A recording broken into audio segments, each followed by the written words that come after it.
ओम गंगणपतये नमो नमः। संक्षिप्त शिव पुराण रुद्र संहिता अध्याय 36-37। देवताओं का पलायन। इंद्र आदि के पूछने पर बृहस्पति को रुद्रदेव का जेता बताना। वीरभद्र को देवताओं को युद्ध के लिए ललकारना।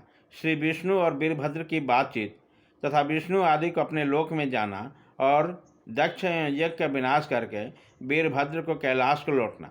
ब्रह्मा जी कहते हैं, नारद, इस समय देवताओं के साथ शिवगणों का घोर युद्ध आरंभ हो गया। उसमें सारे देवता पराजित हो भागने लगे। वे एक दूसरे का साथ छोड़कर स्वर्गलोक में चले गए। उस समय केवल महाबली इंद्र आदि लोकपाल ही दारुण संग्राम में धैर्य धारण करके उत्सुकतापूर्वक खड़े रहे। तदंतर इंद्र आदि सब देवता मिलकर उस सम्रांगण में बृहस्पति जी को विनीत भाव से नमस्कार करके पूछने लगे। लोकपाल बोले, गुरुदेव बृहस्पति, तात महाप्राज्ञ दयानिधि, शीघ्र बताइए, हम जानना चाहते हैं कि हमारी विजय कैसे होगी। उनकी यह बात सुनकर बृहस्पति ने प्रयत्नपूर्वक भगवान शंभु का स्मरण किया और ज्ञान दुर्बल महेंद्र से कहा। बृहस्पति बोले, इंद्र, भगवान विष्णु ने पहले जो कुछ कहा था वह सब इस समय घटित हो गया। मैं उसी को स्पष्ट कर रहा हूँ। सावधान होकर सुनो। समस्त कर्मों का फल देने वाला जो कोई ईश्वर है वह कर्ता का आश्रय लेता है। कर्म करने वाले को ही कर्म का फल देता है। जो कर्म करता नहीं उसको फल देने में वह भी समर्थ नहीं है। अतः जो ईश्वर को जानकर उसका आश्रय लेकर सत्कर्म करता है उसी को कर्म का फल मिलता है, ईश्वर द्रोही को नहीं। न मंत्र, न औषधियाँ, न समस्त अभिचारिक कर्म, न लौकिक पुरुष, न क्रम, न वेद, न पूर्व और उत्तर मीमांसा तथा नाना वेदों से युक्त अन्याय शास्त्री ईश्वर को जानने में समर्थ होते हैं। ऐसे प्राचीन विद्वानों का कथन है, अन्यायशरण भक्तों को छोड़कर दूसरे लोग संपूर्ण वेदों को 10,000 बार स्वाध्याय करके भी महेश्वर को भली भांति नहीं जान सकते। यह माँ श्रुति का कथन है।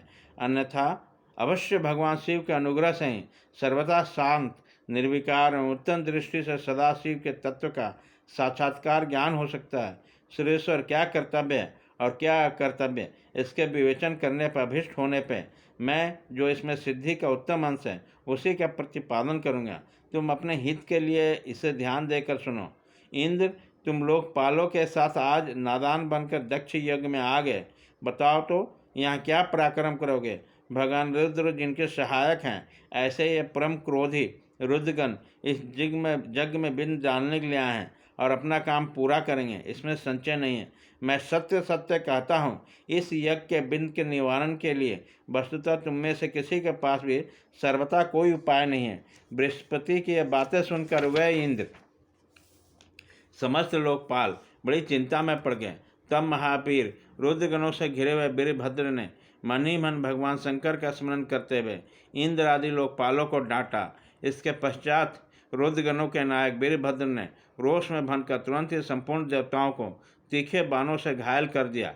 इन बाणों को चोट खाकर इंद्र आदि समस्त सुरेश्वर भागते हुए 10 दिशाओं में चले गए। जब लोकपाल चले गए और देवता भाग गए तब वीरभद्र अपने गणों के सहित यज्ञशाला के समीप गए। उसी समय विद्यमान समस्त ऋषि अत्यंत भयभीत होकर परमेश्वर श्री हरि से रक्षा की प्रार्थना करने के लिए सहसा नतमस्तक को शीघ्र बोले, देवादेव, रमानाथ, सर्वेश्वर, महाप्रभु, आप दक्ष के जग की रक्षा कीजिए।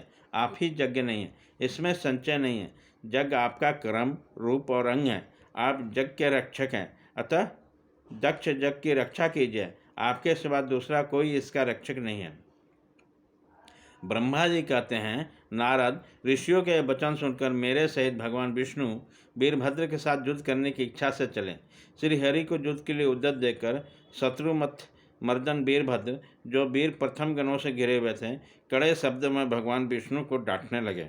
ब्रह्मा जी कहते हैं, नारद, वीरभद्र की यह बात सुनकर बुद्धिमान देवेश्वर विष्णु वहाँ प्रसन्नतापूर्वक हंसते हुए बोले। श्री विष्णु ने कहा, वीरभद्र, आज तुम्हारे सामने मैं जो कुछ कहता हूँ उसे सुनो। मैं भगवान शंकर का सेवक हूँ। तुम मुझे रुद्रदेव से विमुख न समझो। दक्ष ज्ञानी है, कर्म कांड में इसकी निष्ठा है। इसने मूर्खता बस पहले मुझे बारंबार अपने यज्ञ में चलने की प्रार्थना की थी। मैं भक्तों का अधीन ठहरा, इसलिए चला आया। भगवान महेश्वर भी भक्त के अधीन रहते हैं। तात दक्ष भी मेरा भक्त है, इसलिए मुझे यहाँ आना पड़ा। रुद्र के क्रोध से उत्पन्न हुए वीर, तुम रुद्र तेज स्वरूप है, उत्तम प्रताप के आश्रय हैं। मेरी प्रतिज्ञा सुनो, मैं तुम्हें आगे बढ़ने से रोकता हूँ और तुम मुझे रोको। परिणाम वही होगा जो होने वाला होगा, मैं पराक्रम करूँगा। ब्रह्मा जी कहते हैं, नारद, भगवान विष्णु के ऐसा कहने पर महाभाव वीरभद्र हंसकर बोला, आप मेरे प्रभु के प्रिय भक्त हैं, ये जानकर मुझे बड़ी प्रसन्नता हुई। इतना कहकर गणनायक वीरभद्र हंस पड़ा और विनय से नतमस्तक हो बड़ी प्रसन्नता के साथ श्री विष्णुदेव के से कहने लगा। वीरभद्र ने कहा, मैंने आपके भाव के परीक्षा के लिए कड़ी बातें कही थी। इस समय यथार्थ बात कहता हूँ, सावधान होकर सुनो। हरे, जैसे शिव हैं वैसे आप हैं, जैसे आप हैं वैसे शिव हैं, ऐसा वेद कहते हैं और वेदों का एक कथन शिव की आज्ञा के अनुसार ही है। रमानाथ, भगवान शिव की आज्ञा से हम सब लोग उनके सेवक हैं, तथापि मैंने जो बात कही है वह इस वाद विवाद के अवसर के अनुरूप ही है। आप मेरी हर बात को आपके प्रति आदर के भाव से ही कही गई समझिए। ब्रह्मा जी कहते हैं, वीरभद्र का ये वचन सुनकर भगवान श्री हरि हंस पड़े और उसके लिए हितकर वचन बोले। श्री विष्णु ने कहा, महावीर, तुम मेरे साथ निशंक होकर युद्ध करो। तुम्हारे अस्त्रों से शरीर के भर जाने पर भी मैं अपने आश्रम को जाऊंगा। ब्रह्मा जी कहते हैं, ऐसा कहकर भगवान विष्णु चुप हो गए और युद्ध के लिए कमर कसकर डट कर खड़े हो गए। भगवान महाबली वीरभद्र भी अपने गणों के साथ युद्ध के लिए तैयार हो गए। नारद, तदंतर भगवान विष्णु और वीरभद्र में घोर युद्ध हुआ। अंत में वीरभद्र ने भगवान विष्णु के चक्र को स्तंभित कर दिया तथा सार धनुष को 3 टुकड़े कर डाले। तब मेरे द्वारा एवं सरस्वती द्वारा बोधित हुए श्री विष्णु ने उन महान गणनायक वीरभद्र को असंख्य तेज से संपन्न जानकर वहाँ से अंतर्ध्यान होकर जाने का विचार किया। दूसरे देवता भी जान गए कि सती के प्रति जो अन्याय हुआ है उन्हीं का यह सब भावी परिणाम है। दूसरे के लिए इस संकट का सामना करना अत्यंत कठिन है। यह सब जानकर वो सब देवता अपने सेवकों सहित सर्वत्र सर्वेश्वर शिव का स्मरण करते हुए अपने अपने लोक को चले गए। मैं भी पुत्र के दुख से पीड़ित होकर सत्यलोक में चला गया और अत्यंत दुख से आतुर होकर सोचने लगा, अब मुझे क्या करना चाहिए। मेरे तथा श्री विष्णु के चले जाने पर मुनियों सहित समस्त जग का आधार रहने वाले देवता श्री गणों द्वारा पराजित हो भाग गए। उस उपद्रव को देखकर उस महामुख के विध्वंस निकट जानकर वो जग भी अत्यंत भयभीत होकर मृग का रूप धारण करके वहाँ से भागा। मृग के रूप में आकाश की ओर भागते देखकर वीरभद्र ने उसे पकड़ लिया और उसका मस्तक काट डाला। फिर उन्होंने मुनियों और देवताओं को अंग भंग कर दिए, बहुतों को मार डाला। प्रतापी मणिभद्र ने भृगु को उठाकर पटक दिया और उसके छाती को पैर से दबाकर तत्काल उसकी दाढ़ी मूछ नोच ली। चंडक ने बड़े वेग से पुषा के दांत उखाड़ लिए, क्योंकि पूर्व काल में जिस समय महादेव जी को दक्ष के द्वारा गालियाँ दी जा रही थी उस समय वो दांत दिखा दिखाकर हंस रहे थे। नंदी ने भक्त को रोषपूर्वक पृथ्वी पर दे मारा, उसकी दोनों आंखें निकाल दी, क्योंकि जब दक्ष शिव जी को शाप दे रहे थे उसी समय आंखों से संकेत कर कर अपना अनुमोदन सूचित कर रहे थे।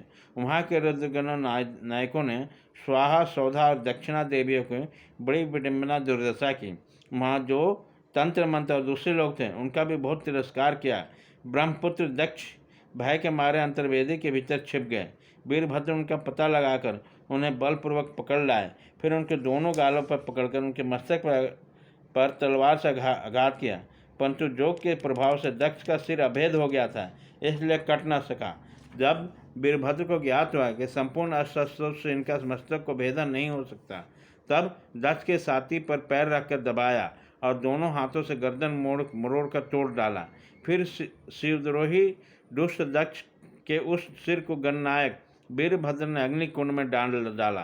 तदंतर जैसा सूर्य घोर अंधकार राशि का नाश करके उदाचल पर आरूढ़ होते हैं, उसी प्रकार वीरभद्र दक्ष और उसके यज्ञ का विध्वंस करके कृत काज में होकर तुरंत वहाँ से उत्तम कैलाश पर्वत को चले गए। वीरभद्र का काम पूरा करके आया देखकर परमेश्वर शिव मन ही मन बहुत संतुष्ट हुए और उन्होंने वीर प्रमथ गणों का अध्यक्ष बना दिया। अध्याय 36-37।